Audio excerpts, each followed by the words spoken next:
A very good morning. So finally last 15 days बचे, आज 3rd हो गई है, 2nd, क्या कौन सी डेट हो गई है आज 2 जुलाई हो गई है और 17th को हमारा एग्जाम है। एग्जैक्टली 15 डेज हैं। आप सबको सब बोलते हैं कि ये करो वो करो, PYQs करो। मैं आपको यहाँ ये बताने वाली हूँ कि क्या नहीं करना है।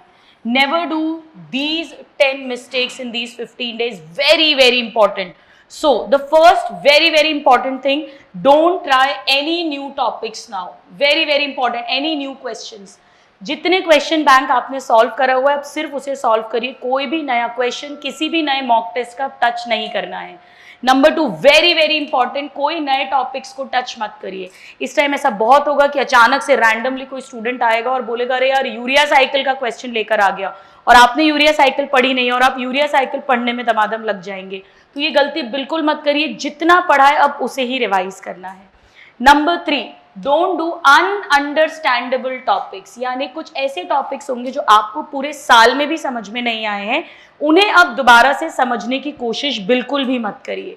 नंबर 4, अनप्लान्ड स्टडीज नहीं करनी है। नेक्स्ट 15 डेज का प्लानर होना चाहिए, डेट वाइज प्लानर होना चाहिए कि आप 2 जुलाई, 3 जुलाई, 4 जुलाई रजिस्टर के पेज पर होना चाहिए कि आप किस दिन किस सब्जेक्ट में क्या पढ़ने वाले हैं, क्या रिवाइज करने वाले हैं, इवन कौन सा टेस्ट देने वाले हैं, कौन से क्वेश्चंस करने वाले हैं।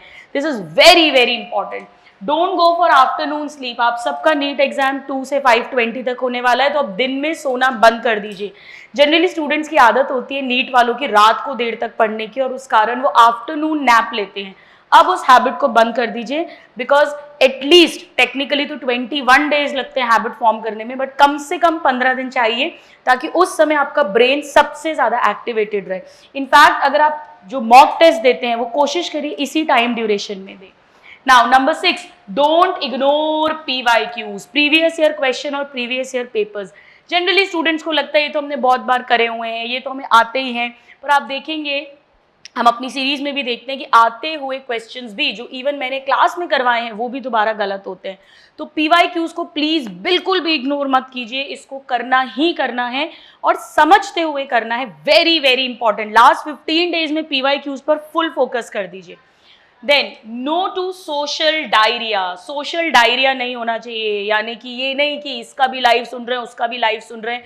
अब अगले 15 डेज में भरमार आने वाली है। Last 15 days strategy, last 10 days strategy, last 7 days strategy, बहुत सारे वीडियोस आएंगे। जो 1, 2, 4 फैकल्टीज आपके ट्रस्टेड हैं, जिनका कंट्रीब्यूशन आपकी जर्नी में रहा है, वो मैं हूं या कोई भी और हो, अब सिर्फ वो अगर कोई इन्फॉर्मेशन देते हैं तो उसे देखिए। अदरवाइज सारी लाइव क्लासेस अटेंड कर रहे हो, पढ़ना था बॉडी फ्लूइड्स, पता पड़ा रेस्पिरेटरी सिस्टम की लाइव आ रही है वो ज्वाइन कर लिया, ये सब कुछ मत करिए। इंस्टाग्राम पे आपके फॉलोअर्स कम हो जाएं तो चलेगा, लेकिन आप इंस्टाग्राम, ट्विटर, इन सब पे ओवर एक्टिव प्लीज मत रहिए, ये बहुत मरवाता है। Don't try to revise everything. ये एक बड़ा कॉमन ह्यूमन टेंडेंसी होती है कि हमें लगता है हम एक बार सब कुछ रिवाइज कर ले, ऐसा कभी नहीं होता। And believe me students, 80 to 90% course आपको याद है।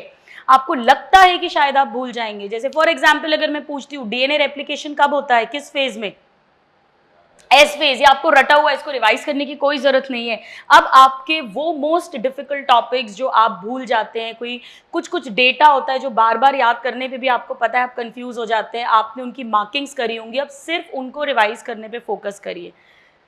Then don't fall in the trap of the rumours. अब बहुत सारे, जैसे अभी इनफैक्ट मेरे साथ ही हुआ था, अभी परसों एक वीडियो मैंने देखा, NEET paper coming out of NCERT। अब इसको जरूर सब हर कोई एक बार खोल के देखेगा। ये सब फालतू के वीडियोस हैं, कुछ भी नहीं है उसमें। जो इन्फॉर्मेशन बताई हुई थी वो मैं भी आपको बता दूंगी। तो इस तरह के कोई भी र्यूमर्स, नीट पोस्टपोन हो जाएगा क्या, कुछ नहीं, उसके अंदर वो ये बोलेंगे पोस्टपोन नहीं होगा, तो ये सब बिल्कुल भी मत देखिए।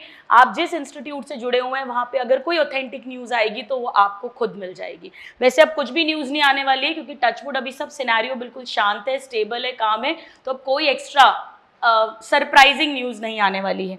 And last but not the least, very important, मैंने लास्ट क्लास में भी कहा था, डोंट ट्राई टू बिकम मसीहा ऑफ अदर्स। इस समय सेल्फिश हो जाइए, किसी भी स्टूडेंट को, फेलो स्टूडेंट को, क्लासमेट को, फ्रेंड को पढ़ाने की, समझाने की कोशिश मत करिए। आप अगर अपना बॉडी फ्लूइड्स पढ़ रहे हैं और आपका फ्रेंड आता है कि यार मुझे ऑक्सीजन हीमोग्लोबिन डिसोसिएशन कर्व समझा दो, आप उसको मत समझाइए। आप उसको बोलो मेरा टारगेट है बॉडी फ्लूइड्स का।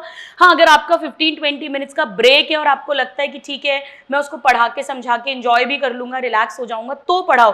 वरना उसको साफ बोल दो कि ये अभी मेरे में नहीं आता, आप सर या मैडम से जाकर पूछो या खुद पढ़िए।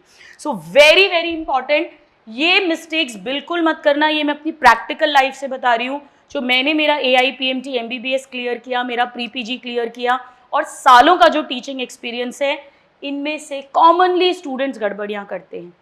सो these are the 10 mistakes which you must never do in these last 15 days.